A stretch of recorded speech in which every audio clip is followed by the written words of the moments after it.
Most people spend their lives reacting to opinions, to tone, to silence, to every small sign that someone might not like them.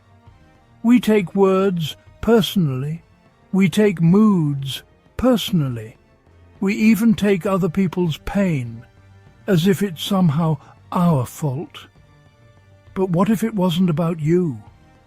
What if the things people say and do have nothing to do with your worth, and everything to do with their own mind?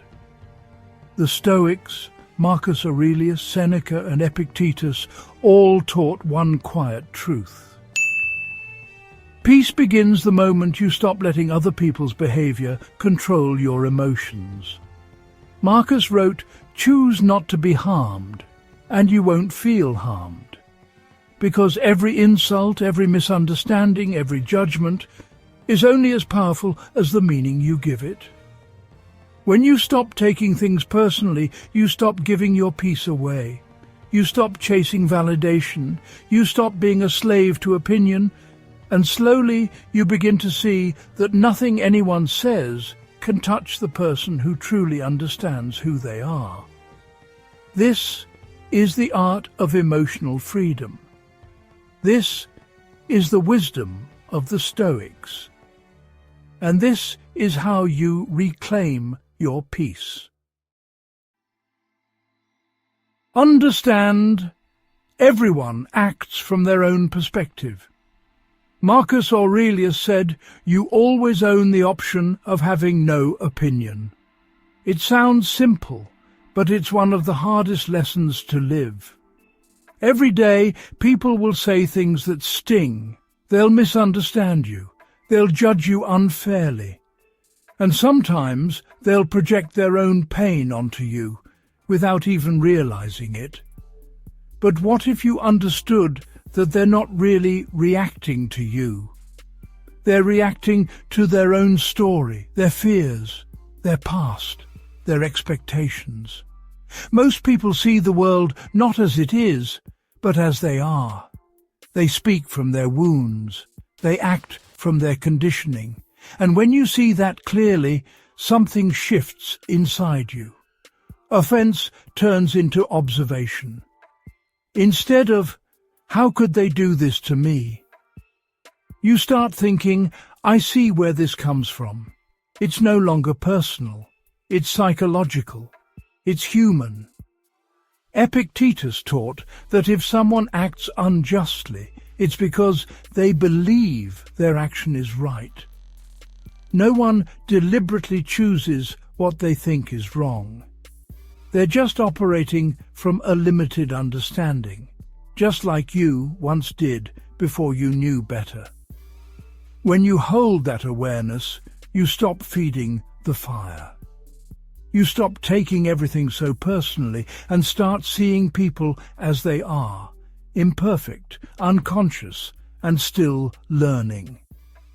And from that place of calm detachment, you gain power. The power to stay centered, even when others lose themselves. The power to choose peace over pride. Because in truth, everyone is acting from their own perspective. And the moment you realize that, you free yourself from needing to react. The mirror of projection. Seneca noted that the faults of others anger us because they remind us of our own. It's a humbling thought because it means that most of our reactions are reflections. When someone criticizes you, when they mock, blame, or belittle, it's rarely about you. It's about something inside them that they haven't made peace with. A part of themselves they can't accept, so they throw it outward. This is what projection is. It's the mind's way of avoiding its own shadow. Instead of facing their insecurity, people disguise it as judgment. Instead of acknowledging their pain, they call it truth. But here's the secret. Once you see this pattern, you stop taking it personally. You realize that their words are more about their world than about your worth. When someone tries to make you feel small, it's because they don't know how to feel whole. When they try to control you, it's because they can't control themselves. When they seek to wound, it's because they're already hurting. And when you see this clearly, compassion replaces anger. You start to understand that projection is not a personal attack. It's a cry for help, disguised as hostility. So, the next time someone's words sting, pause and ask yourself, what might this reveal about them, not about me? That single question shifts your entire reality.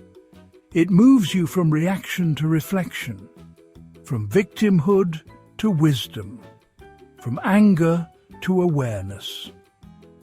Because the moment you stop seeing people's behavior as a reflection of you and start seeing it as a reflection of them, you take your power back.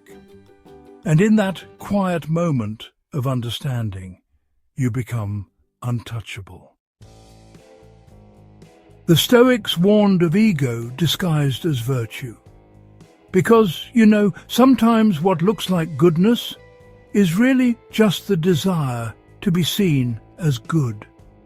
We want to be liked, respected, understood. We want people to think well of us, to see that we're kind, intelligent, righteous. But beneath that desire, there often hides fear.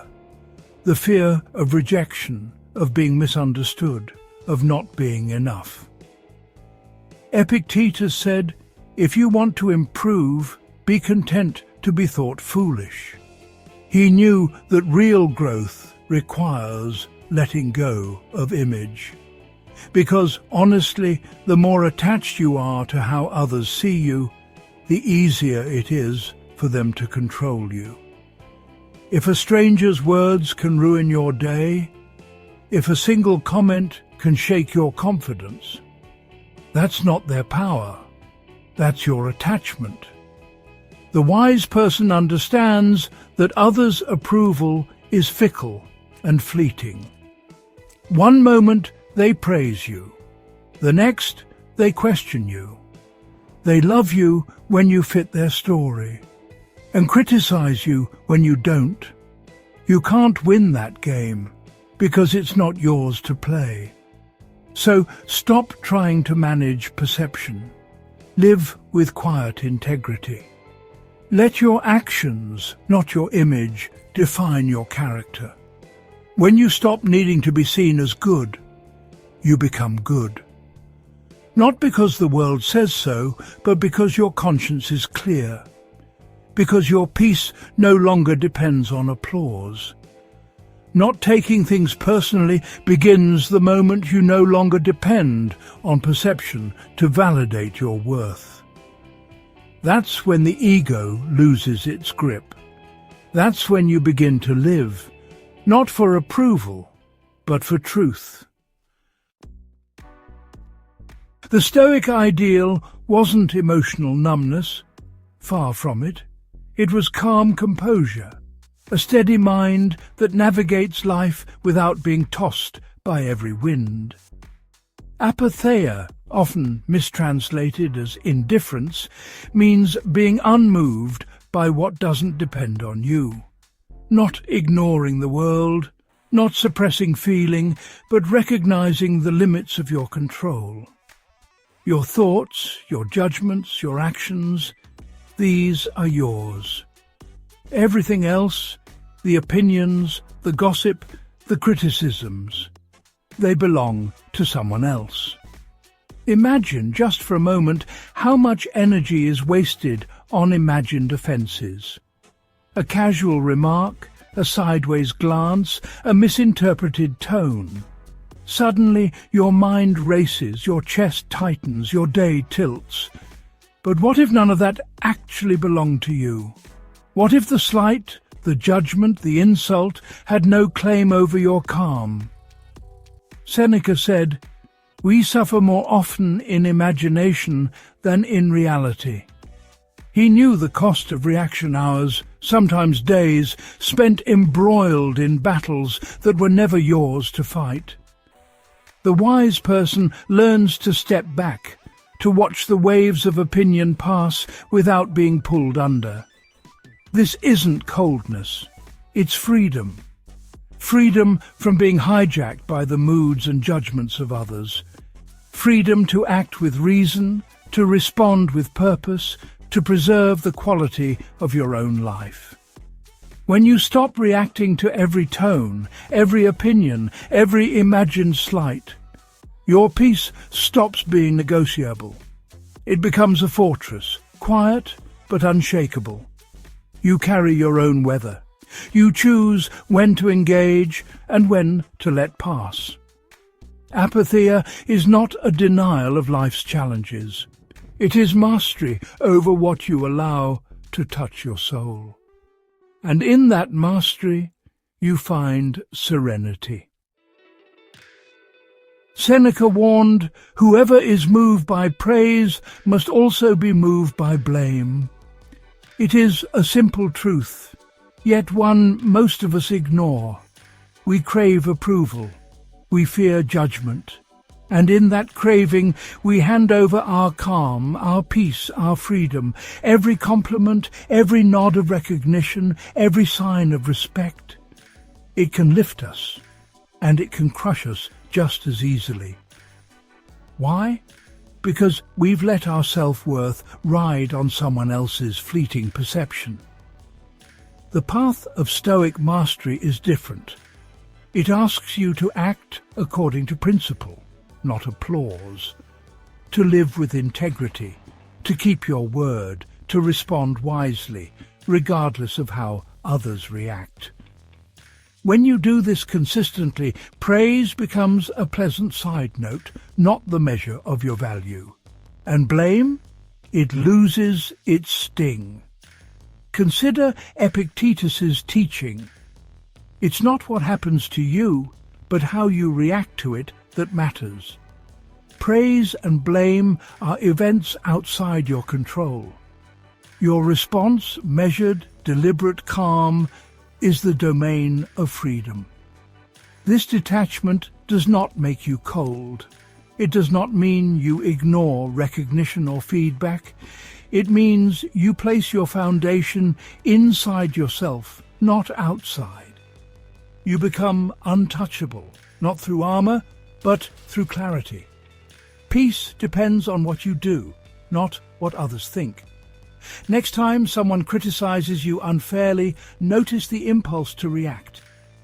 Step back. Ask, does this reveal truth about me or about them? The answer will guide your response. And when someone praises you, feel gratitude.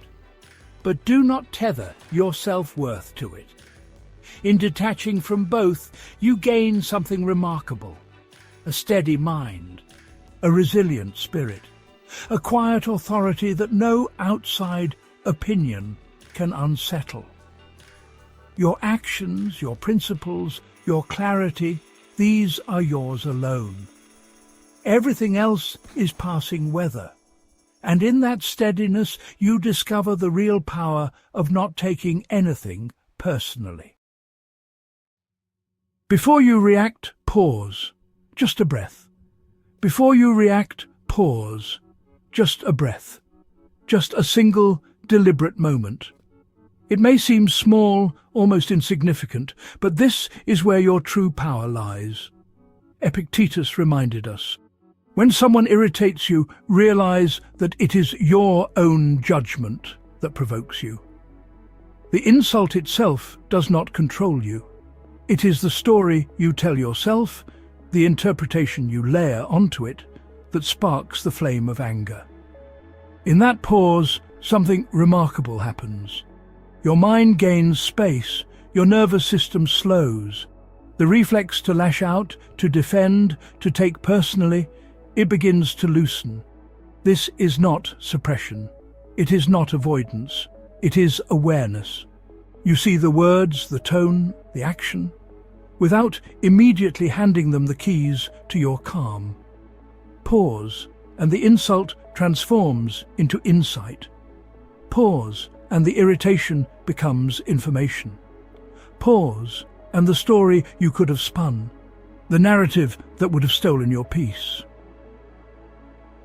collapses before it even begins. Seneca wrote about the importance of reason over impulse. No man is hurt but by himself. Every surge of offence, every flicker of resentment, every burning urge to retaliate, it can be neutralized simply by observing it first. Try this. The next time you feel provoked, breathe in slowly, count 1, 2, and exhale longer than you inhale. Notice the tension, the heat rising, the impulse to strike back. And then gently remind yourself, you are not the words. You are not the offence. You are the observer. It is in this brief interval, this gap between stimulus and response, that Stoicism becomes alive. This pause is your laboratory, your training ground. Every moment you choose observation over reaction, your inner freedom strengthens, and with practice that pause lengthens. The world can still throw sparks, but your mind remains steady. Your peace becomes yours, untouchable, unshakable, and the storm around you loses its power over your calm. Marcus Aurelius wrote, "Whenever you are offended, consider that it is impossible for someone who holds an opinion to act against it." In simpler terms, when someone insults you, belittles you, or acts cruelly, they are not attacking you. They are acting according to what they believe to be right. They are guided by their own judgments, misconceptions, and inner turmoil. This is the moment to shift your perspective. Instead of reacting with anger, resentment, or hurt, pause and recognize the truth. They are simply mistaken. They are the victim of their own mind, not yours.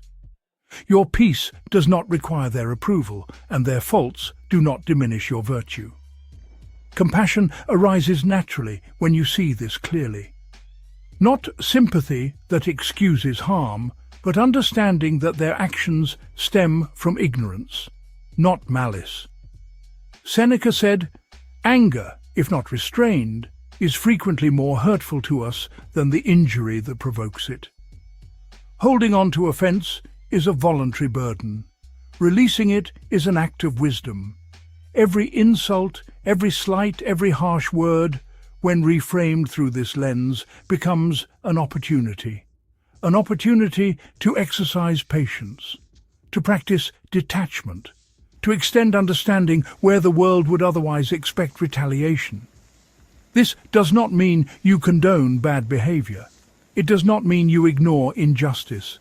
It means you protect your inner citadel from unnecessary disturbance. You retain your clarity, your composure, and your moral compass. Imagine the freedom in this realization.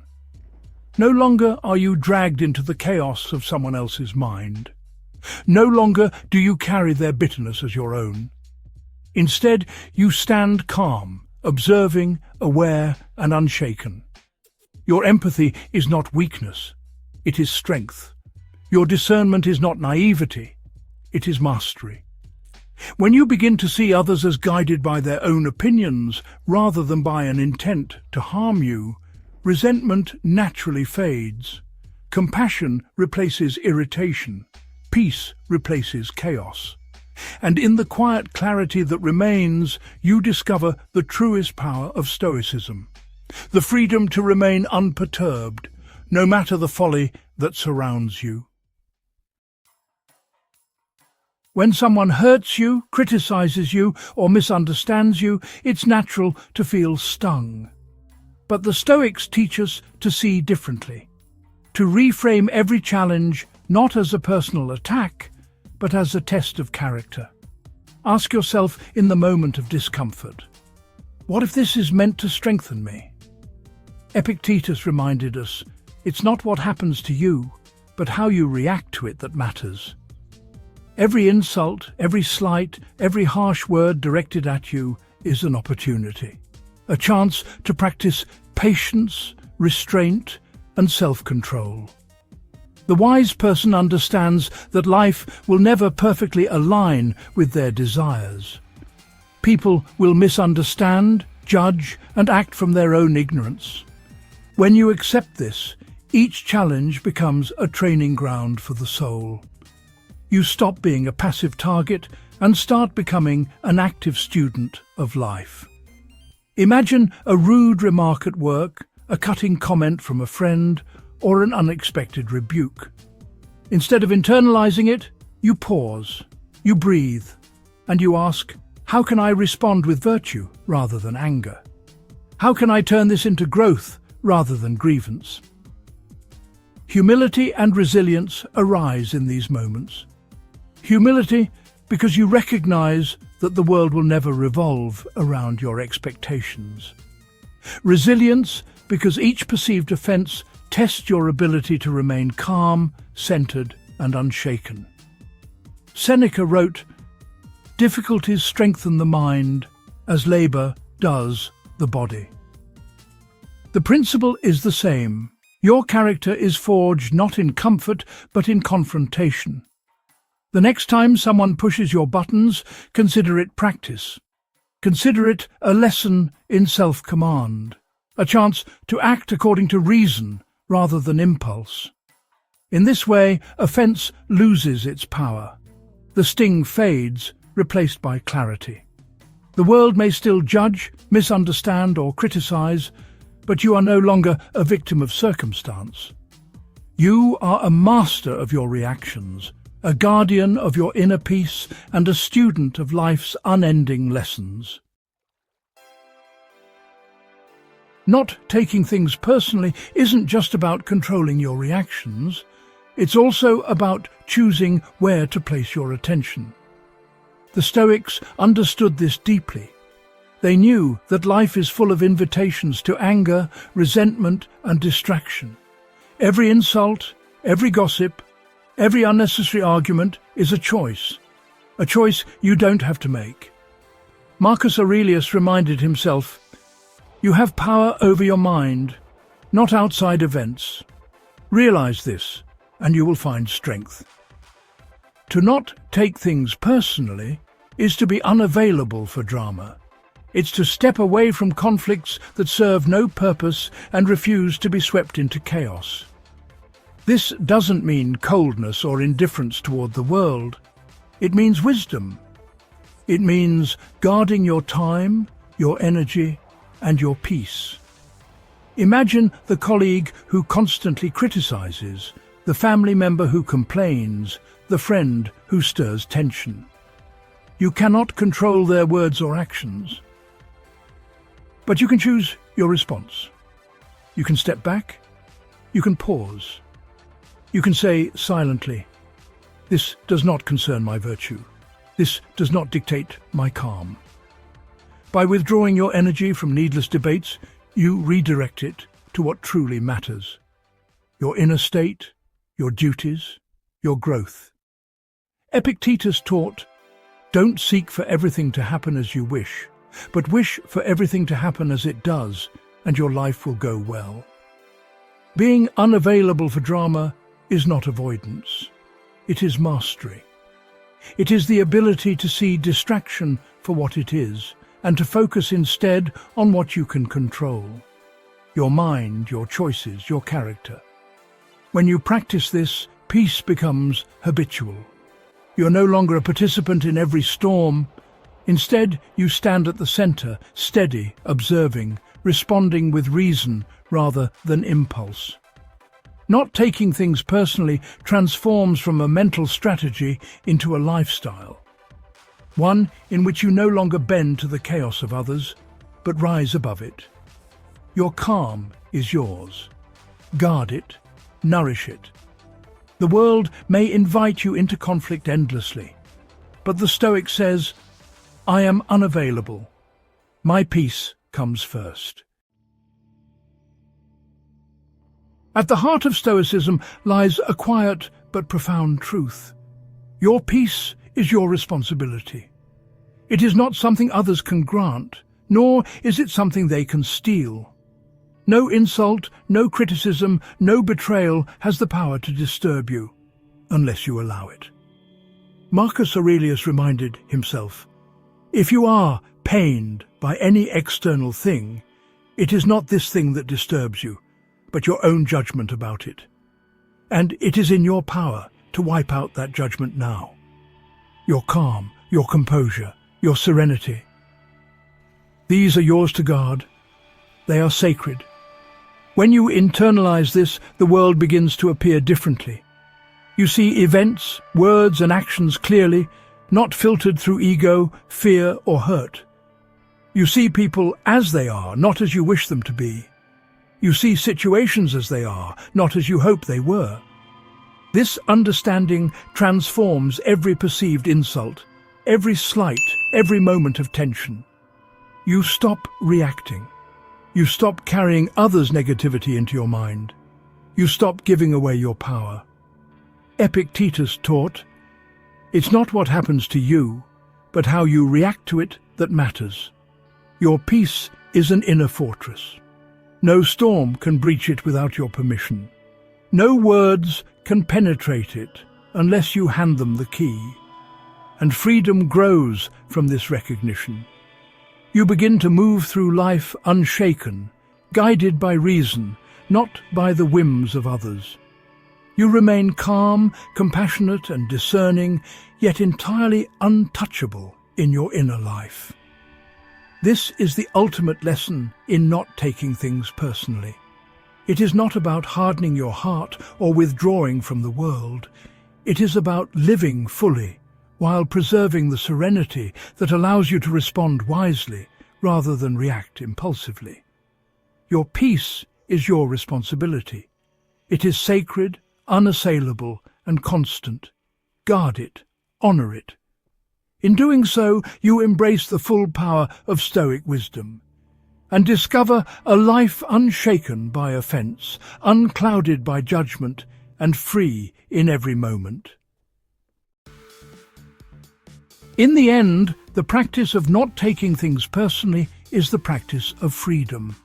It is the choice to move through life with clarity, unshaken by insult or misunderstanding. The Stoics teach that the world will always have its judgments, its chaos, and its opinions. But these are not yours to carry. Your inner fortress, your reason, your virtue, your peace is untouchable when you claim it as yours. Pause before reacting. See the projection of others without absorbing it. Detach from praise and blame.